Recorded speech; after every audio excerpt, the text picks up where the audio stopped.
안녕하세요 여러분. 벌써 마지막 시간이네요.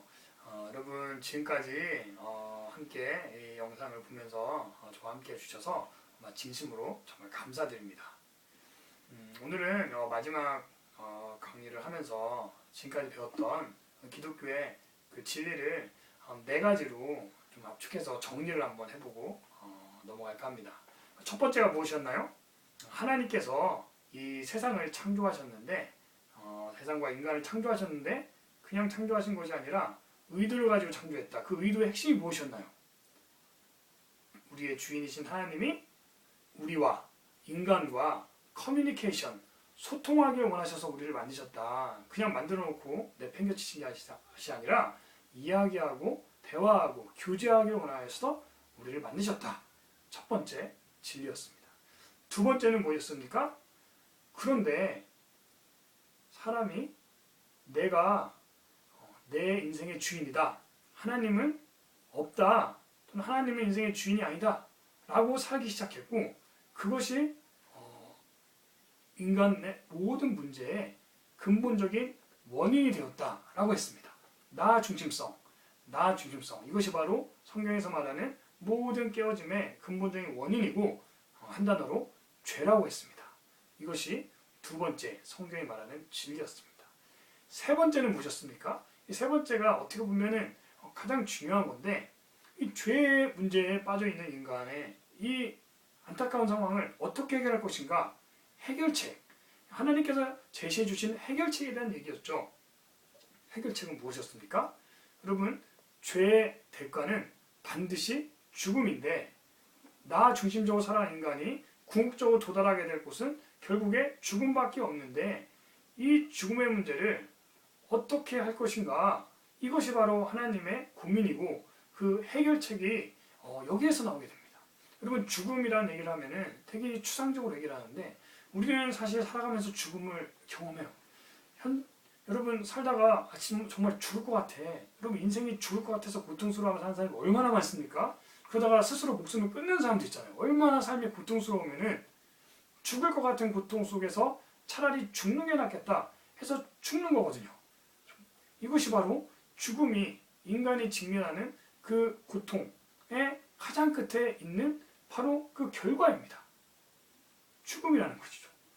성경에서는 현세적으로 하나님을 떠난 인간이 그런 고통스러운 죽음을 경험할 뿐만 아니라 실질적으로 목숨을 끊든 아니면 늙어서 죽든 죽음 이후에 세계가 또 있는데 그 세계에 가면은 영원한 죽음 가운데 영원한 죽음 어떤 형태일지는 우리는 알 수 없지만 영원한 고통 중에 살아가는 그러한 새로운 세상이 영원토록 시작될 것이다 라고 말하고 있는데 바로 그러한 죽음까지 그러한 죽음을 겪게 되는 것이 맞이하게 되는 것이 인간이 처한 어떤 현실이고 상황이다 라는 이야기를 합니다.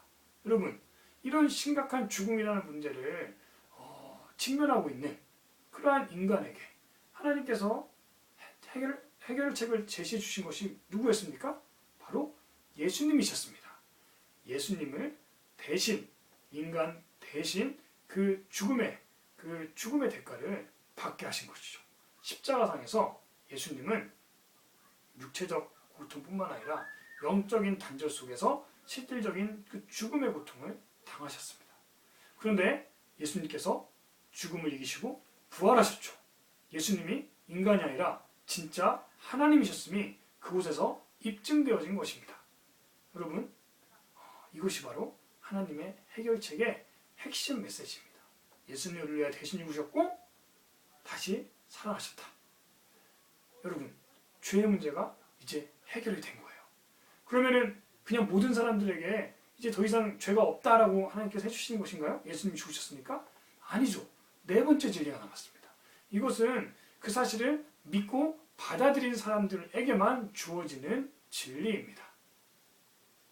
우리는 인격적 존재로 만들어졌기 때문에 하나님께서는 강제로 또는 일방적으로 이것을 주실 수 없습니다. 우리가 반응할 때, 우리가 받아들일 때 그것이 나의 것이 되는 것입니다. 이것이 하나님의 사랑 이야기, 우리를 향한 구원의 메시지, 다른 말로 복음입니다. 여러분 지금까지 이렇게 복음을 여러분이 쭉 들으셨는데 아마 이런 반응을 보이는 학생도 있을 것 같아요. 하나님의 사랑 이야기를 내가 들었긴 들었지만 아직은 마음속에 참 뭔가 선뜻 받아들이고 싶은 마음이 아직은 잘 모르겠다. 이런 혹시 생각을 하는 학생이 있을지 모르겠습니다. 그런 학생들에게 간절히 권면합니다. 여러분 질문의 끈을 놓지 말고 고민의 끈을 놓지 말고 계속해서 예수님에 대해서 하나님에 대해서 알아가고자 탐구해 가시기를 권면합니다. 그런 질문도 있을 수 있을 것 같아요. 지적인 질문이 있을 수도 있고 또는 뭐 교회 여러 가지 그 문제들을 비리들을 보면서 이게 뭐 정말 진리가 맞나 이런 질문이 있을 수도 있고요. 또는 뭐 개인의 어떤 고통의 문제 때문에 선뜻 새로운 이 종교에 대해서 기독교에 대해서 마음에 받아들이기가 어려운 경우도 있을 것 같아요. 여러분 그런데 여러분 조금만 더 시간을 가지고 기도해 고민해 보시고 그리고 주변에 또는 선생님이나 아니면은 아는 친구들에게 물어보시면서 그런 의문들, 질문들을 하나씩 풀어가 보시기를 간절히 권면합니다. 답이 주어질 수가 있기 때문입니다. 그런데 여러분 중에는 아마도 뭐 이럴 수도 있을 것 같아요. 예수님을 내 주인으로 모신다라는 것이 내가 내 인생의 주인이라 생각했는데 갑자기 예수님을 주인으로 모신다라는 것이 이것이 내키지 않는 거죠. 사실 정직한 반응입니다. 어떻게 내가 주인된 인생을 살아가다가 하나님이 주인된 인생을 갑자기 살아가려고 하는 이 방향의 전환을 쉽게 성큼 받아들이고 냉큼 받아들일 수 있는 그런 일이겠습니까? 고민되는 순간이 되는 거죠. 그렇습니다. 여러분 그런 학생도 좀 더 시간을 가지고 어느 것이 정말 내 삶을 더 풍성하게 어느 것이 내 삶을 더 윤택하게 해줄 것인가 진지하게 고민해 보시기를 다시 한번 권면드립니다. 하지만 또 여러분 중에는 이 복음을 듣고 정말 예수님이 나를 이렇게 사랑하셨구나 내 삶의 주인이 하나님이셨구나 라는 것을 믿음으로 받아들이기로 결단한 사람들이 있을 거라고 생각을 합니다. 그런 친구들을 일단 먼저 축복하고 환영합니다. 저와 같이 새로운 삶의 여정을 시작하게 된 것을 진심으로 축복합니다. 그런데 여러분 기억하십시오. 그런 학생들은 이제 새로운 삶의 출발점에 서 있는 것입니다. 이제 출발하려고 하는 것입니다. 출발할 때는 반드시 이 새로운 여정에 그 안내, 그 지도 책자가 필요합니다. 여행할 때도 지도랑 안내서를 가지고 가잖아요. 가이드가 있잖아요. 새로운 여정에 이 새로운 삶을 걸어가는 데 있어서 우리가 가보지 않은 길인데 어떻게 그냥 무턱대고 갈 수 있겠습니까? 모르는데 내가 중심이 된 삶은 내가 알아요. 근데 하나님이 중심이 된 삶은 도대체 뭘까? 이거 잘 모릅니다. 하나님께서는 두 가지를 주셨습니다. 하나는 객관적인 것, 하나는 주관적인 것인데 성경과 성령님을 주셨습니다.